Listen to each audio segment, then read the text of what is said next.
सरदार मंडळी, आपण मजल धर्माचं खरंच रायगडावरून देहू गावात येऊन पोहोचलो, पण तुकाराम महाराज ध्यानात आहे का नाही याची चौकशी केली पाहिजे. असं म्हणताय सा महाराज? अहो महाराज,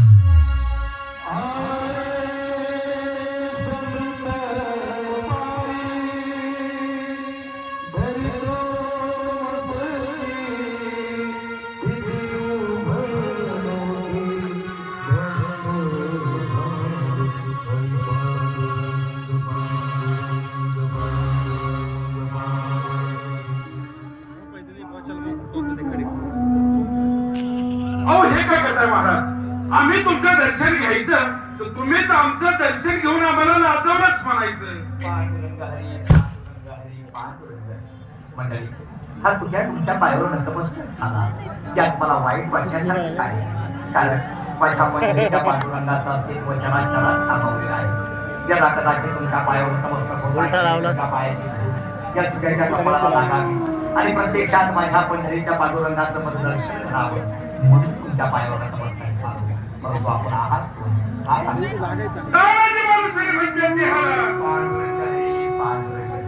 माणूस रे, आपण या तुझ्याच्या पायावर नतमस्तक झाला तर या तुझ्याचा देह परोपकारी लावला, परंतु आपण आला तरी मदत भेटीसाठी आपण रायगडापासून चालत आला. या तुझ्याकडे काही काम आपली अभंगवाणी देहू गावातून थेट रायगडावर राजांच्या काळी पोहोचली, म्हणून राजांनी खुश होऊन हा नजरेला तुम्हाला बहाल केला आहे, त्याचा आपण स्वीकार करावा महाराज. हरी पांडुरंग हरी पांडुरंग. बरं, पामराची तोडकी बोलकी काय ती अभंगवाणी तीही रायगडाच्या पायथ्याशी जाऊन त्या महाराष्ट्राच्या लाडक्या राजाच्या माझ्या शिवबाच्या कानावर जाते. यातच खऱ्या अर्थानं माझा मोठेपणा आहे. परंतु महाराष्ट्राच्या लाडक्या राजाने माझ्या शिवबाने या तुझ्याच्या फाटक्या चोरी दान तरी काय लागलं महाराज. यामध्ये हे माणिक मोती जर जवारात एवढंच नव्हे 10 गावची जहागिरी तुम्हाला बहाल केली, त्याचा आपण स्वीकार करावा महाराज. मंडळी, हा तुझ्या पराया आणि इथून पुढे राहणार नाही. पराया धन आम्हा मर्तिके समान, पराया धन आम्हा मर्तिके समान. हिरे मालिक मोती खरे जैसे हा तुझ्या पराया धनाचा रोगी नव्हता आणि इथून पुढेही राहणार नाही. माझ्या पांडुरंगाने मला काही कमी केलं नाही. अंतराईला जमीन, पांघराईला आकाश हे सगळं दिलं असताना मी या मोहात का पडावं?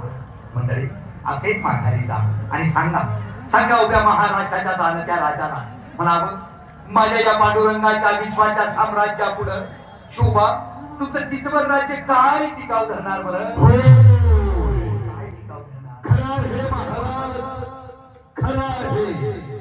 आपल्या पांडुरंगाच्या विश्वाच्या साम्राज्यापुढं या सर्वांसाठी काय टिकाव होऊ शकणार आहे?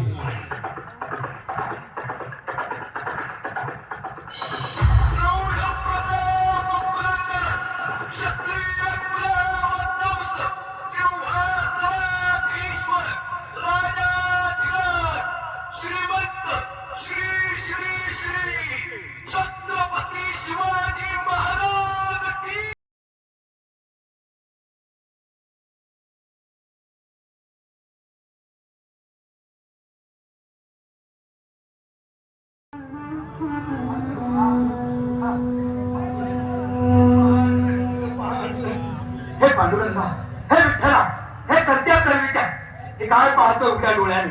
काय ते चेहऱ्यावरचं तेज साक्षात महादेवाचा अवतारच म्हणावा लागेल. शोभा, आम्ही आपलं फक्त आतापर्यंत नाव ऐकून होतो, आपली कीर्ती ऐकून होतो, पण आज प्रत्यक्षात पाहिलं आणि या तुझ्याच्या डोळ्यांवरचा विश्वास बसेल असा झाला.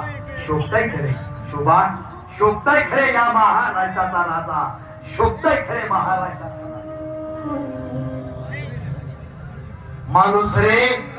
पाहिलं तर प्रचंड वैराग्य आहे. साक्षात लक्ष्मी जरी समोर उभी राहिली तर तिलाही लज्जेनं मांडी खाली घालावीच लागेल.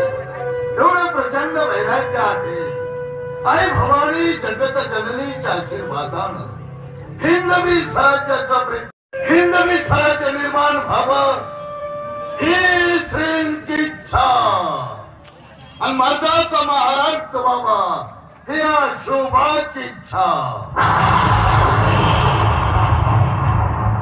परंतु हे प्रचंड वैराग्य पाहून असं वाटतं या क्षणी थेट संपूर्ण राज्य वैभवाचा त्याग करावा आणि अखेर असंच वैराग्य पत्करावं. शोभा, काय बोललात आपण?